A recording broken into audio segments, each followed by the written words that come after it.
Good afternoon. I'm from very sunny Aberdeen, and welcome to another episode of AYP Live, where we bring you real talk from real people who've been there, done that, and have the stories to prove it. I'm your host, Ross Jolly, and thanks for joining me as always. Great to have you here. Thanks to AYP sponsors Addleshaw Goddard and Fugro for their support in allowing us to provide our members with online and in-person events. Before I introduce this afternoon's guest, please feel free to comment, say hi, let me know. We're definitely live across our LinkedIn, YouTube, and Instagram channels, because today we're talking about something every young professional should be thinking about, and that's digital influence. Not just followers, not just likes, but how you actually shape your online presence to open doors, build credibility, and also fast-track your career. And we couldn't have a better guest to break this down than Eric Doyle. Eric's a managing director, thought leader, TEDx speaker, and someone who has built a reputation for not only influencing online, but doing it with purpose. You've probably seen his name pop up on LinkedIn or heard someone say, you should speak to Eric. Well, today I'm doing exactly that and asking the questions that matter to our Aberdeen Young Professionals Network. So, for a guest who's used to asking all the question on LinkedIn Lives, let's get him on and hear some of his answers. A warm welcome to Mr. Eric Doyle. How are you? Oh man, what an introduction. I'm overwhelmed. I'm wondering who you're bringing on when you're saying all that. Who else is coming on?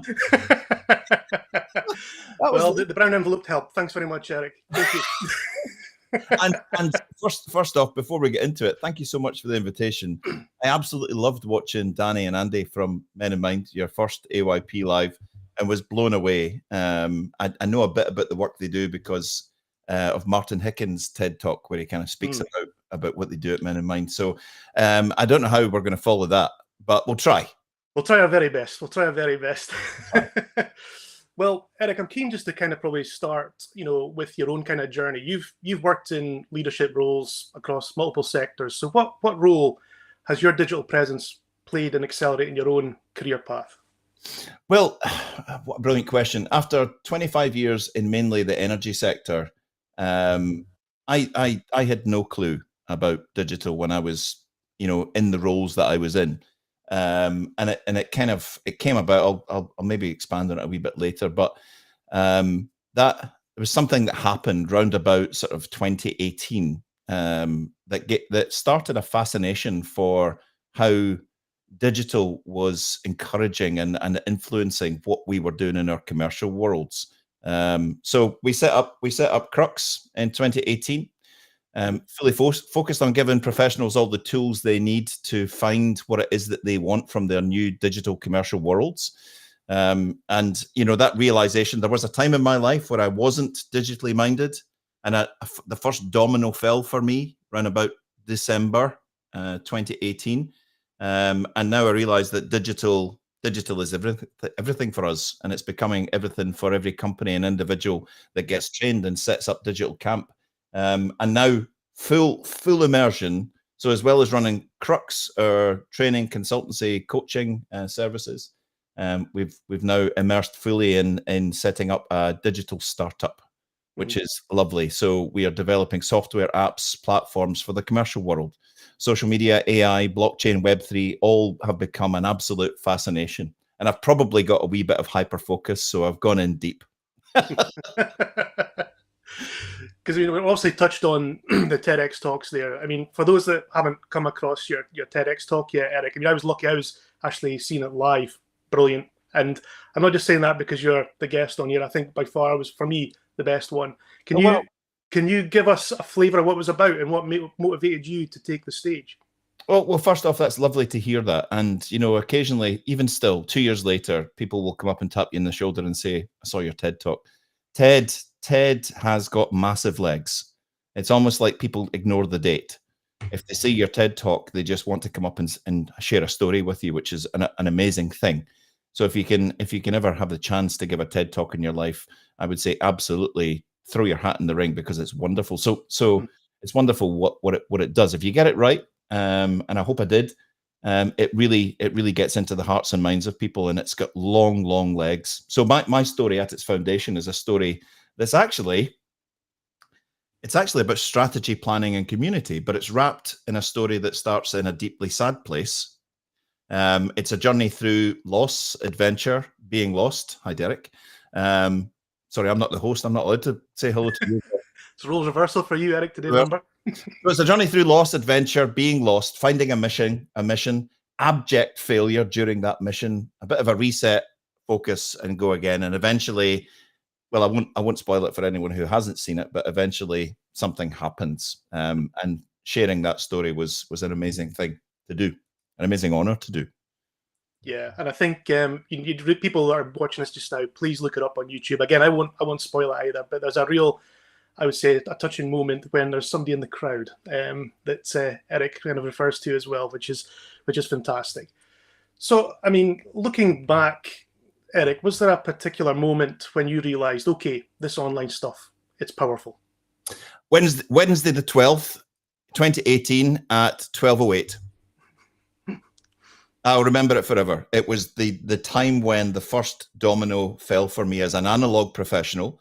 At the time, I was the managing director of a reasonably small oil and gas service company and a board member of the parent. I was completely analog. All of our sales, marketing, and BD processes were analog. On the phones, emailing, trying to set up meetings. We were doing all the traditional stuff. And it had a limited effect, and it was becoming less and less effective. Something happened on digital. I'll tell you a very quick story. Mm-hmm.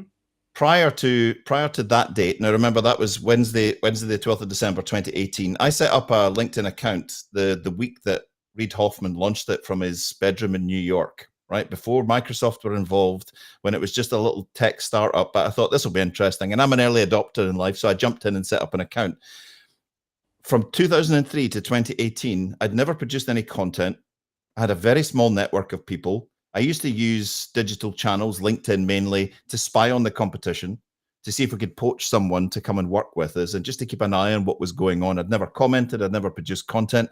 Every Tuesday and Thursday, our marketing director would tell us to share the company post. We didn't know why we were doing that, but we did it because she was lovely, and we wanted to help her, and she seemed to think it was important. So we all did it. I went into LinkedIn, and I saw that a big prospect of ours that we couldn't get close to, someone put out a piece of content there, and I thought, I'm going to do it. I'm going to do it for the first time ever. I'm going to comment on it. I'm going to comment on this. And that comment led to a series of dominoes falling, which resulted in a very, very successful commercial interaction.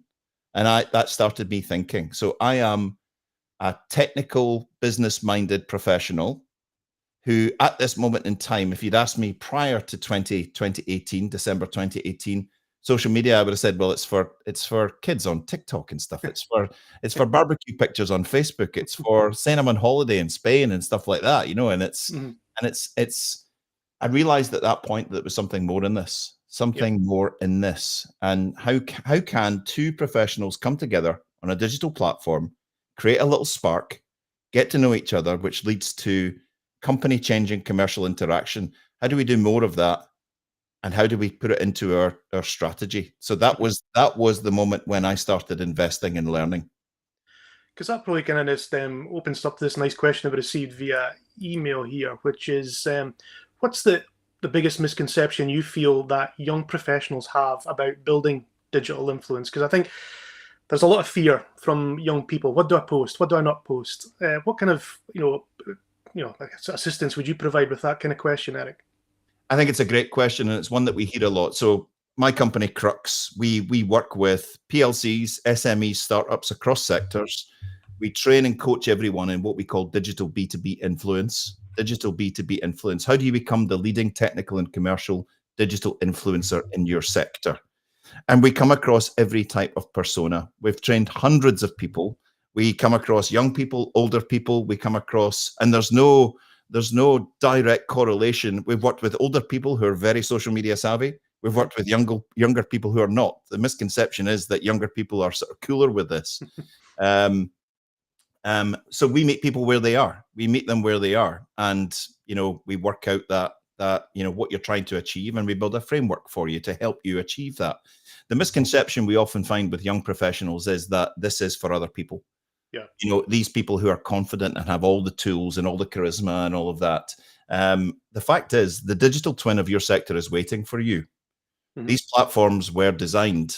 LinkedIn's own mission statement is to connect the world's professionals, and their vision statement is to allow those professionals to create economic opportunity. That's what they say they're for. Now, they're what they produce for Microsoft is revenue from adverts and upscale memberships to Premium and Sales Navigator and Recruiter and all that. But the digital twin of your sector is waiting for you, and there's an expectation in this new digital commercial world that you need to be there. Yeah. So you have a voice. We want to hear your voice. The platforms want to hear your voice. I hear comments all the time that,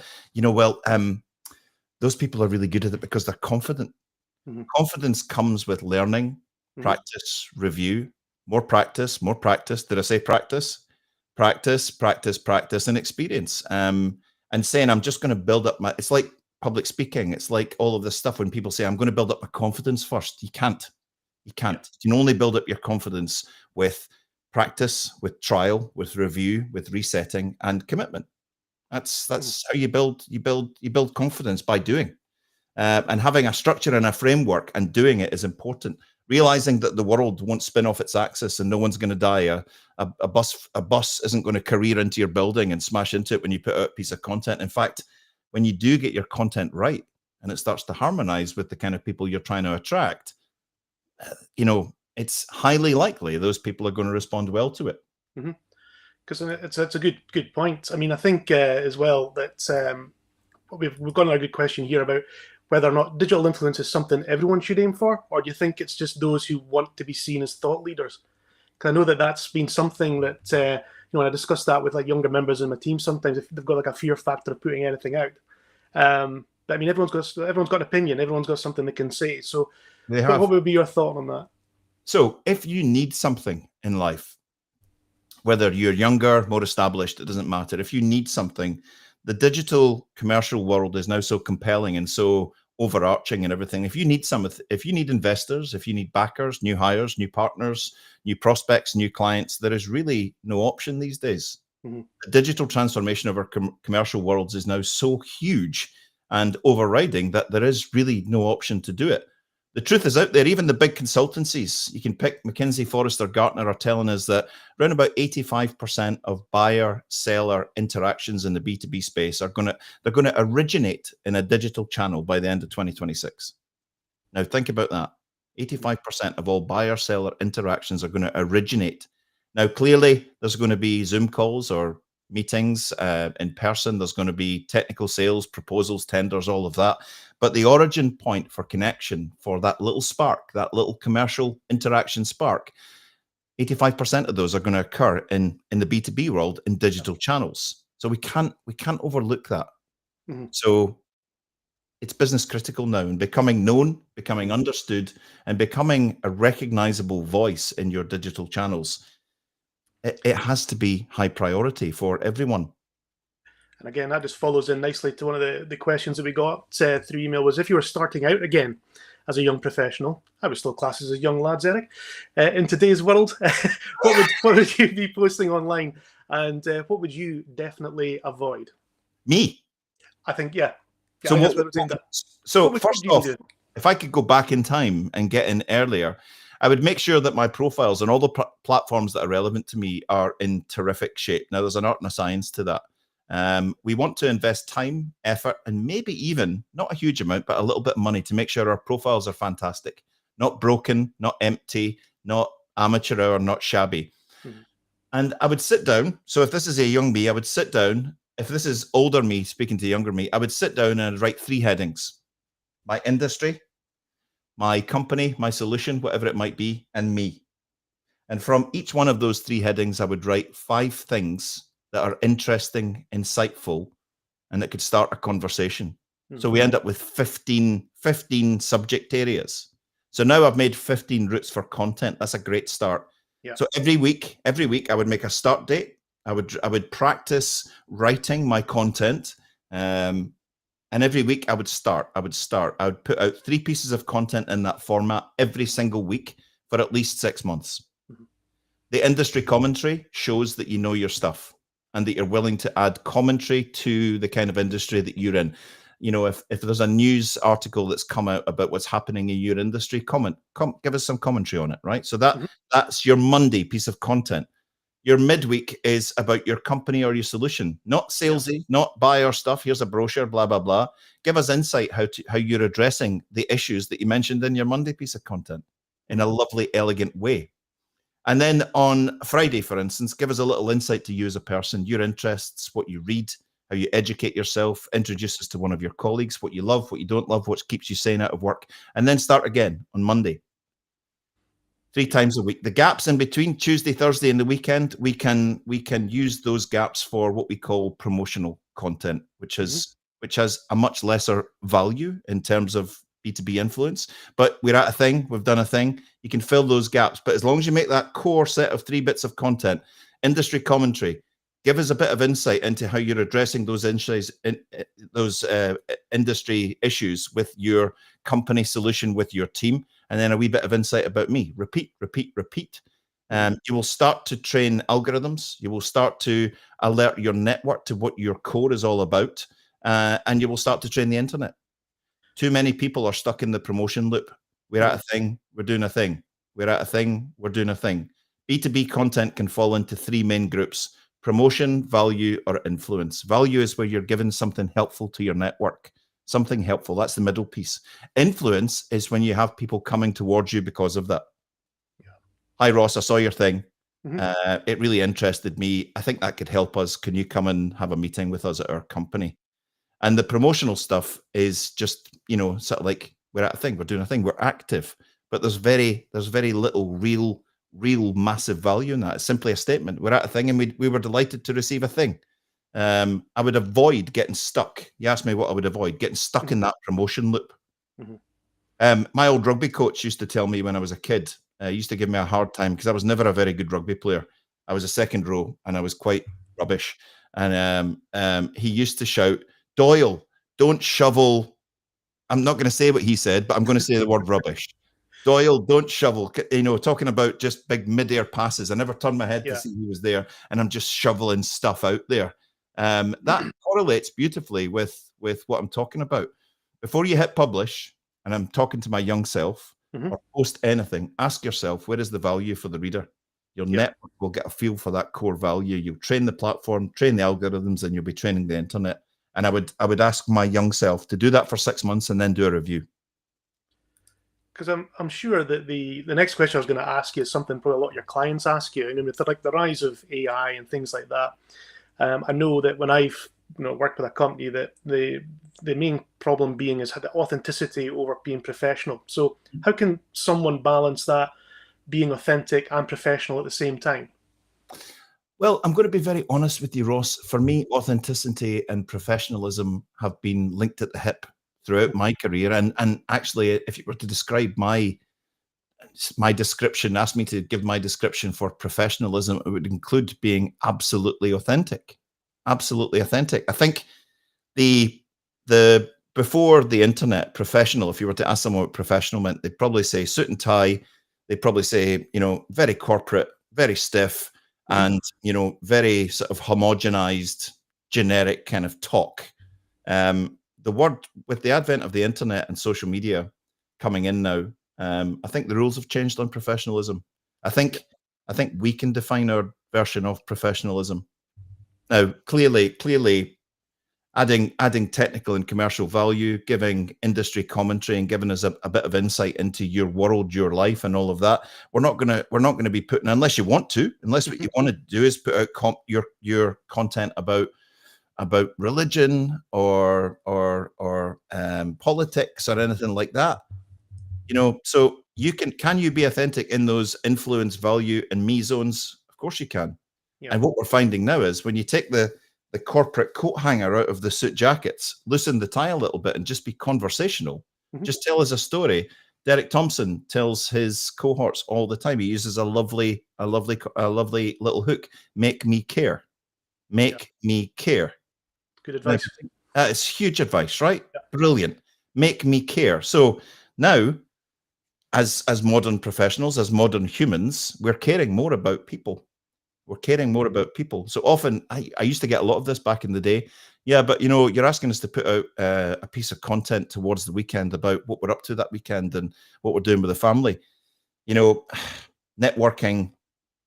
LinkedIn is the world's largest digital networking platform. It's got 1.2 billion user accounts. The whole concept of networking has always been about getting to know people. I can't get to know you if you just put up a brochure constantly. I can't get to know you if you're just trying to sell me a thing. So given that little drip feed, I'm not talking about give us deep, dark personal secrets. Don't want any of that. Just a little insight into your personality. I suppose that kind of comes back to as well, Eric, when somebody does a connection request with you and immediately then just sends you their PDF blurb, within probably 10 seconds of connecting with you, isn't it? Yeah. Because I know that somebody that I follow on LinkedIn, Amelia Sardell, I know that her kind of tagline is just effing post it, which I think is quite good. Because a lot of people, I think, are worrying about being cringe or not having anything to say. So how do you get past that mental block and then just get going?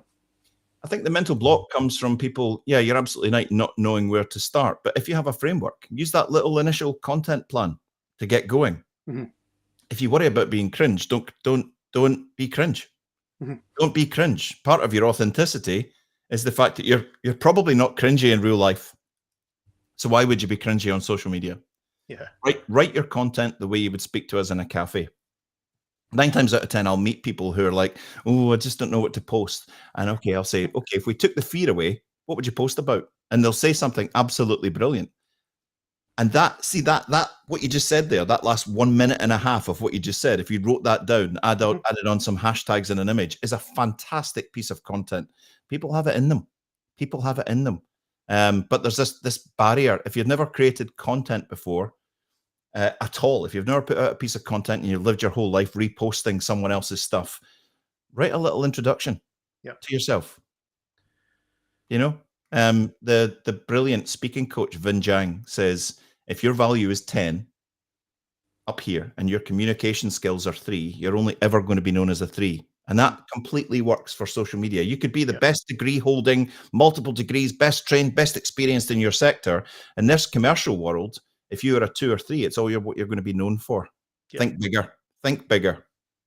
I suppose that's like in my world, Eric, where if you're interviewing somebody, they can be the most skilled, brilliant, talented individual, but if they interview very badly and don't communicate with you very well in that interview situation, you're immediately put off and you probably won't get the job.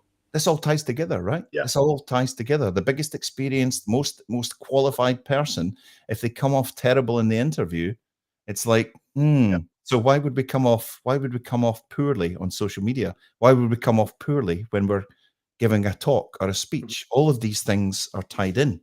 They're all joined at the hip. So as a young professional, you've started doing your social engineering, you're kind of like your digital influence. Can you share a small thing that young professionals could do today to start improving their digital presence without having to overhaul absolutely everything? Is it just like a case of drawing a line in the sand and trying something different, or what would be your recommendation, Eric? So a small thing that you could do without overhauling everything, because mainly it's a complete overhaul, it's a complete start. But if there's a small thing that someone could do is spend time on your profile, take time out at the weekend or after work, sit down with a cup of tea or a cup of coffee or red wine or some of those nice bottles that are behind you. Maybe don't do that. Actually. Yeah, well, that would be a really special. Spend time making your profile. So the foundation element of all of this digital B2B stuff is your profile. Your profile is as important as your content and how you behave. So spend time making your profile absolutely excellent. If 85% or 90% or 80% of all B2B sales interactions are going to occur in digital channels, within the next year, we need to make sure that our profiles are fantastic. Why would you have shabby profiles? And then use that little content plan that I gave you earlier. Stick to it, commit and stick. Have a look at what's out there in your space. There's lots of live stream shows that are the same as other live stream shows. There's lots of videos that are the same as other people's videos. Over time, try and figure out how you can be different. I've done that through my whole digital life. How do we do things that will stand out? We've done live shows that are different to anything that's on the platform before. How can we stand out in a sea of sameness? Yeah. So carve a little channel, the way you do your video. Put a little thing in there that's different to everyone else's. We don't want to, well, I think it's fine to start this way, to start out just blending in. And then once you're comfortable with creating content and you're getting a nice bit of interaction going with your new audience, because growing your network is important, start to think about how can I stand out in a sea of sameness and do something different, which just allows you to poke your head above and allow people to see the difference. Why would we want to make content exactly like all of our competition or everyone else on the channel? There's a great element in the chat here from David Taylor. He's just saying that this is the bit he struggles with. LinkedIn at times feels like it's full of people living their lives out loud, but not truly reflecting their actual lives. They're putting out what is expected. Jumping on trends takes away a bit of the authenticity for me. He's got a point, right? Yeah. He's got a point. I was running a seminar just after the new year, and someone said, "Well, Eric, LinkedIn's just full of good news stories." But let's think about it like this. LinkedIn is a digital networking. Let's underline that and let's focus in on that for just a second. Digital networking platform. When we're networking with people, imagine we were at a show and we built the Ross and Eric and David stand, and we were up there with our company. And someone walked onto that stand and said, "Hey, Eric, how's it going?" And I just said, "Well, a little bit crap, a little bit crap. We're struggling to make payroll. Our investors pulled out. The bank's reduced our headroom. We can't get any orders, and we're short of staff. So how can I help you today?" How can I help you today? And then suddenly be looking around going, where did they go? Where did they go? Networking's always been about getting to know people. And we tend to get to know people by just sharing stories. We tend not to focus in on the super dark or the super problematic. Network has been about buoyantly getting to know people and understand if we can create economic connection with each other. I think he has a point. I think David has a point. Can you put his point back up? Yeah. People not reflecting their actual lives. And do you know what? There are elements of my life that I wouldn't discuss with you if I was networking with you. Well, that sounds like a different interview. That is a different interview. We'll do that on the dark web. We'll do that on the dark web. There are elements of my life that I don't really want to share with you. And to be quite honest, I don't want you to share with me. Networking has been about getting to know each other, understanding that we're lovely people, understanding that we add value to each other's lives. You're right. You're right. People are putting out the content they're expected to, jumping on trends. I mean, my goodness, how many plastic dolls have we seen over the last week? Yeah. I mean, it's like, but that's fine. That's fine. That's, jump on a trend. That's okay. There's absolutely nothing wrong. I would rather people jumped on trends than not be there in the digital space. And if jumping on a trend is what you want to do, that's fine. But make sure your core content has got influence, got value, gives us a bit of insight into you. You can then make plastic dolls. You can then tell us you're at a show, but that core content will separate you from everyone else who's just putting out stuff about being at a thing and jumping on trends. Thank you, David. No, because I kind of tend to find a lot of the content that I've put out, the ones that are kind of get more traction, is almost like when you look at a good comedian like Billy Connolly, Kevin Bridges, etc. When you see the crowd members laughing but turning around and going, "That's you," or yes. So if people can relate to it, and they go, "Actually, I've been through that situation," or I've went through that problem, and then you'll get a comment, and then people will DM you offline, etc. as well, just to kind of go, "Let's have a catch up, let's speak about it." Yes, totally. It seems to be quite common. Because I think another one that a lot of people struggle with is how important is consistency versus quality in building a presence online, and which one should someone focus on first? What do you think, Eric? Would it be consistency or both? So Ross, I differ from Amelia's approach on this, right? Back in the day, in the very early days of this, I would have focused on consistency and just get stuff out there. Nowadays, I advise people not to do that. The world's become so populated with just stuff. I think consistency and quality work hand in hand in the digital world. And if we're trying to rise above people, we're trying to rise above competition and stand out, we need quality built in. So we teach our clients consistency is key. Consistency is key. When I set out with a new client, we are talking about a year's worth of digital activity continued. Is that Andrew Slessor being rude again? Standing up the box. Yes, he is. He is. Thank you, Andrew. Always a pleasure. Good man. Love him to bits. Just for anybody that hasn't met Eric, I mean, when I met him in person for the first time, I was probably about I think I was looking at his belt buckle. I think it was because he's a tall guy. So I'm only 5'9", and how tall are you again? I'm 6'6". Well, there you go. So he's almost a foot taller than me. So that's what I think that's what Andrew's kind of obviously alluding to there. It's funny when most people meet me in real life for the first time. The first thing they say is "oh" and then an expletive that begins with F. And they go, "Oh my god!" Yeah. Why anybody I meet now for the first time that I know in the digital world, I get in first and go, "You're much taller than I thought you would be," because I know it's going to come, right? But Yeah. for me, in this world, which is becoming populated and saturated, this digital world, because lots of people are firing out stuff, I think consistency and quality work hand in hand. Mm-hmm. So we train our clients in how to produce high quality content that stands out. Building a presence online is important. They work hand in hand. I used to hear, just put anything out. It's all about just being yourself.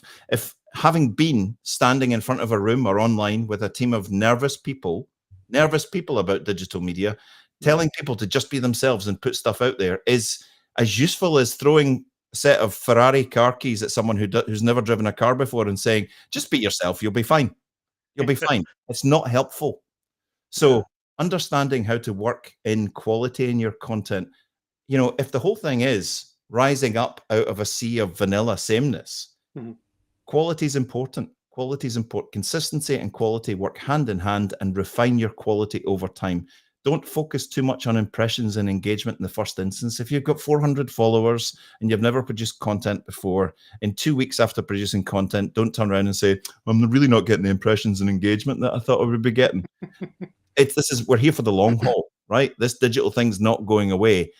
Get consistent 3 times a week minimum in that little industry commentary company or solutions focus, a little bit about you, and focus on that. We're in here for the long haul. This is the ultra multi-day marathon, not a 100-meter sprint. Don't give up. Don't give up. Don't give up. No, because as Eric and I were discussing in the kind of green room, the Aberdeen Young Professionals Network started off as a LinkedIn group way back in 2009. And we obviously then moved into having in-person events as well. As the group gained traction, people took an interest in it and got a lot of value from it. So how can being part of a group like Aberdeen Young Professionals supercharge someone's visibility and credibility online? Oh my goodness, hugely. They work hand in hand in concert. If you're just the digital person who's just producing lots of content and not moving it off the platform to somewhere in person, you're missing a trick. Right? They work hand in hand. We advise our clients, build relationships online and move them off the platform as soon as you can. Meet for a coffee, meet on a video call, get in a boardroom. Static channel relationships do nothing other than burn energy. We do all of this digital stuff to meet people in the flesh. So if you join groups, if you attend networking events regularly, I think it's as important these days as having a strong digital presence, a strong B2B influence platform. Yeah. Any people who've been invisible before now find that they go to these events and they walk in and someone walks up and says, hey, I'm following you on LinkedIn. I really like your content. Yeah. Come on. It's beautiful, right? It's absolutely beautiful. And if you've got a little hook, one of our clients, Andy Robson down in Newcastle, walked into a meeting. He used to do this engineering thing every Friday where he would set engineers a challenge. I think he called it from sketchbook to blueprint or something like that. He wanted to meet engineers, so he channeled right into engineers. He walked into a show in a town he'd never been to in his life, and someone came up to him on a stand and said, you are the engineering challenge guy, right? And he went, oh my God, I can't believe this. This was very early in his digital journey.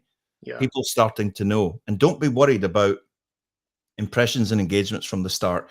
We look at this as an iceberg, right? The iceberg, the sea level is here and the tip of the iceberg is sitting out. It's the people that are going to engage with you that are the tip of the iceberg, but there's lots of people just watching and observing. And when the time is right, they're going to reach out. Yeah. No, because we had the exact same moment, Eric, when I took my eldest daughter to our swimming lessons. I was one of the dads who turned around and goes, oh, you're Ross Joel. I follow your content on LinkedIn. And when obviously Charlotte goes, my daughter said, oh, look, Daddy's famous on, and I was no, hardly. You know what? Infamous, maybe, I don't know. Just there, being comfortable. We ask our clients, what do they want to be famous for on digital channels? What do you want to be known for? And you see lots of them going, well, I'm an engineer, or I'm I'm a managing director or an accountant or whatever. I don't really know if I want to be famous. Being comfortable with the fact that this digital thing that you're going to do is, okay, famous is maybe a strong term. It's going to make you more well-known. Well-known, yeah. You would not believe the amount of times, and I'm not joking here, I've been walking down the street and someone shouted, "Burritos!" Yeah. And I'm very proud of that. I've been at business meetings where we've got to the end and someone's come up and whispered in my ear, "Mon the biff." I know what that's from. They know what it's from. It's lovely. Being recognized for something is a great thing. Yeah. As long as it's a good thing. You should be very proud of that, Eric. That was the big live breakfast burrito for those that hadn't ever watched it. It used to be on a Thursday morning, and I think I used to do a couple of whiskey tastings on it. I remember having a whiskey tasting at 7:30 in the morning. I wasn't working that day, so it was okay. Just in case any past employers were like watching it at that point, I wasn't working that day. Definitely not. It was different, I suppose, having a drama whiskey at that time in the morning. It really was. But I think we both agree that networking obviously works both in person and digitally, but how do you think AYP members can bridge those two worlds effectively? What the digital and in person, yeah. Digital and in person. Set out first to establish a digital foothold. Your network will start to grow because you'll be starting to look at how to put a method in place to grow your network every day. Try and move those offline as much as possible, and join up with relevant groups around your sector. If it's AYP or if it's in tech, if it's in a particular, in this city, it would be a particular energy kind of networking thing. I love the fact that there's so many groups growing up now, women in business, women in energy. Those are groups that are just accepting people. You step forward and be forward. So everyone in that group is now a new connection. Everyone that's connected to them is now a potential new connection, and you start to leverage from the promotional kind of aspects of what that group are doing. Yeah. And it just all works together. But remember, ultimately, we're doing this. We're not here to just create digital art. Many companies that I meet will tell me they've been on LinkedIn or another platform because it was good for their business, and that they've been on it for 2 years and it's given us nothing. These platforms will give you nothing apart from a platform to be able to play out a scenario, a digital scenario, and repeat that. We must be there to achieve what it is we want to achieve. And in many cases, that's just more conversations, more relationships, and more commercial interaction. Yeah, I mean, I must admit, I think that platforms like LinkedIn, especially if you're a shy type person, I think it's a good way to start building your reputation and your knowledge base, to then start, when you're communicating with people online, commenting on their posts. And then once you do reach out, they maybe aren't interested in having a chat with you, because it's like a different way of cold calling, isn't it? Yeah. Yeah, very much so. But it's with permission, right? Because if someone opens up LinkedIn, so you're not interrupting someone by cold calling them and they're busy. If someone opens up LinkedIn, they're mentally set to go in and have a look. Yeah. Right? If they've got a little message from you, you expect to get messages on this platform. That's what it's for. If they've got a little message from you and they open it up, they've decided to do that. It's with permission. So we're not interrupting them. They've chosen to open the platform. They've chosen to see content. They've chosen to be messaged. And there's a lot of barriers broken down. But that's absolutely crucial. Move as much of this digital interaction to real world integration as quickly as possible. Yeah. I think on that as well, I think you see that comments quite regularly on some of people's posts. This isn't Facebook, blah, blah, blah, keep this professional element.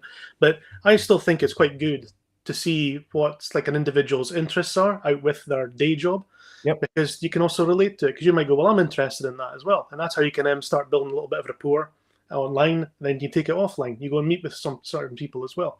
So for me, I still think, I do agree with, David's comments about like living your life out loud, but I think there's still that room where you can obviously let your LinkedIn network know what your interests are, because that can then open up a whole host of different people that you might not have met, shall we say.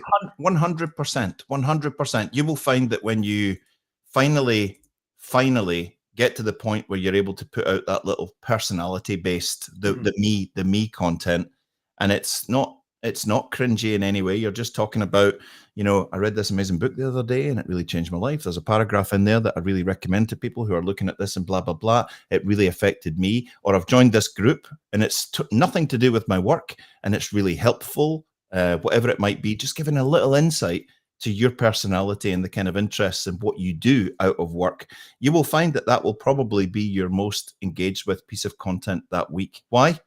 Because if I put out a bit of industry commentary, it has barriers to entry. Number one, the reader needs to be interested in that industry.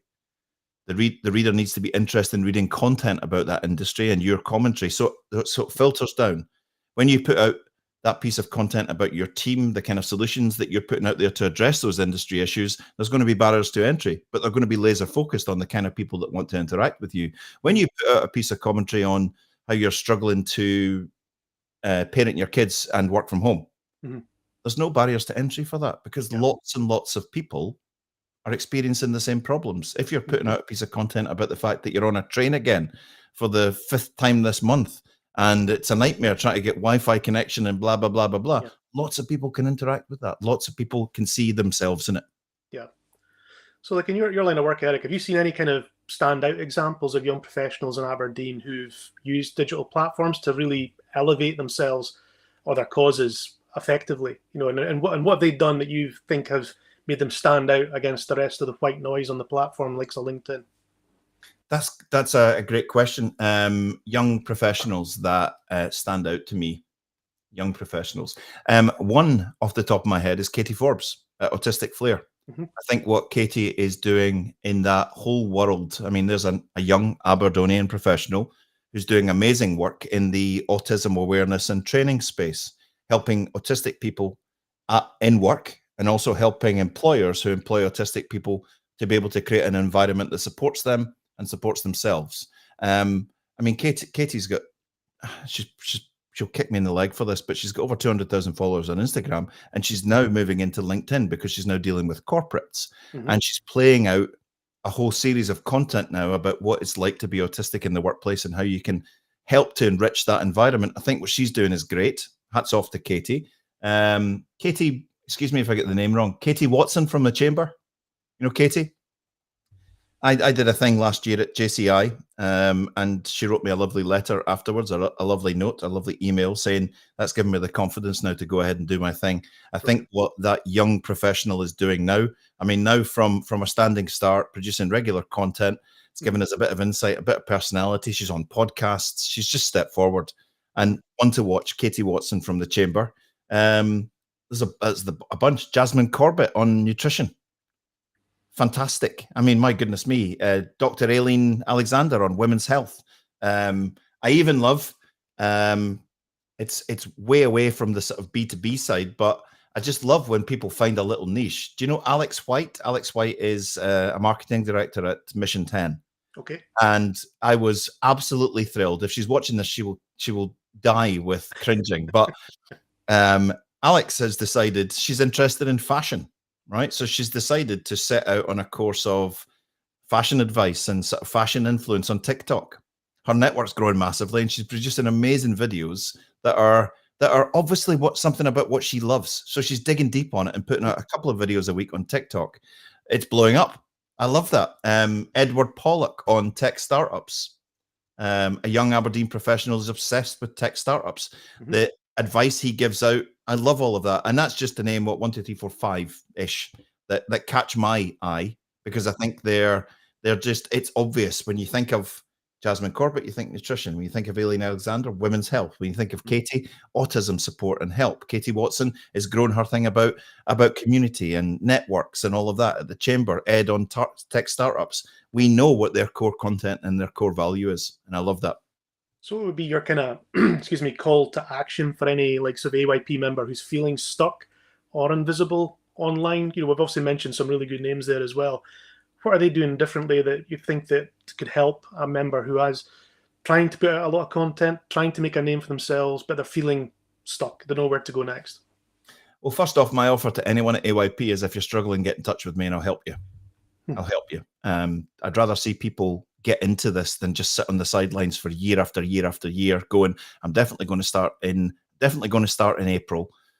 No, I mean May. Definitely after the summertime, I'm definitely going to start. I'll start in January. And it never starts. Yeah. So I'd rather see people get a foothold and get on. Secondly, rise above all the noise. Make a plan. Make a plan for what you want to be recognized for in the world. Use that little content plan earlier in this recording.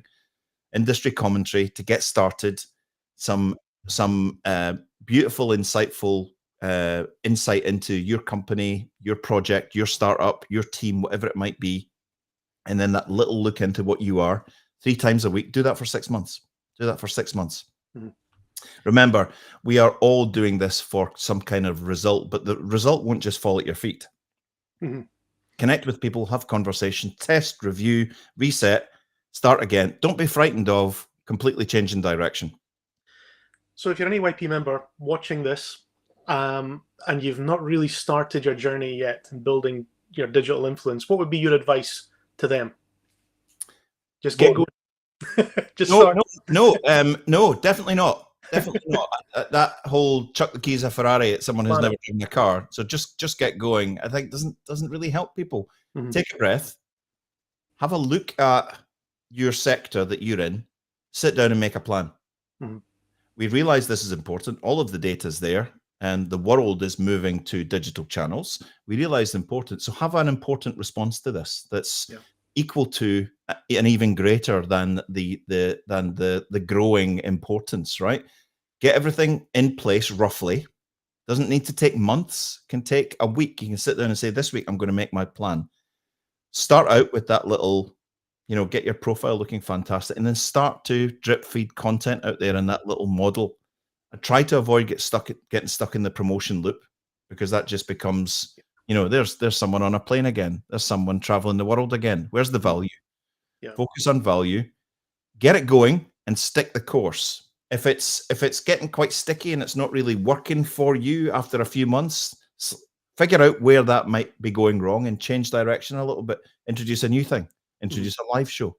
Introduce a video, whatever it might be, and tweak this as you're going along. Getting it going early in your career as a young professional is only going to pay dividends for you as the world gets more and more deeper, as AI starts to get more prevalent, blockchain, Web3 start to get more prevalent, all of these things start to come. You'll have a solid digital footing. Yeah.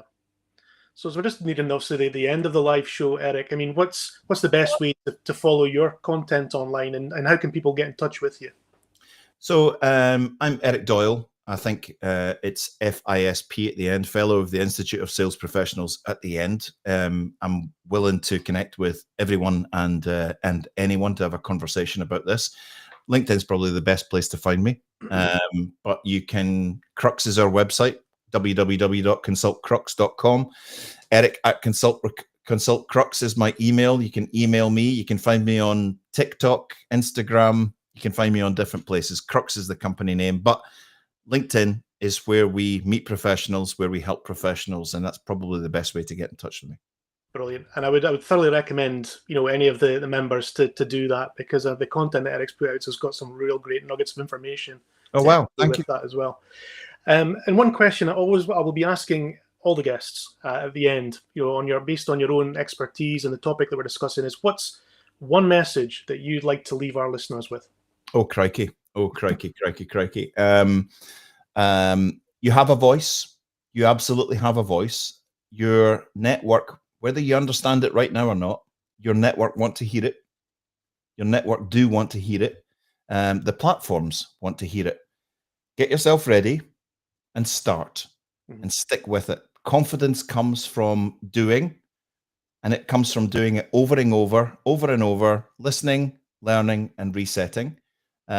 And then I would advise you, once you've established a little foothold and you've realized the world hasn't spun off its axis because you put out content now, find a niche, find a new thing that no one else is doing in your sector, in your digital sector, and double down on it.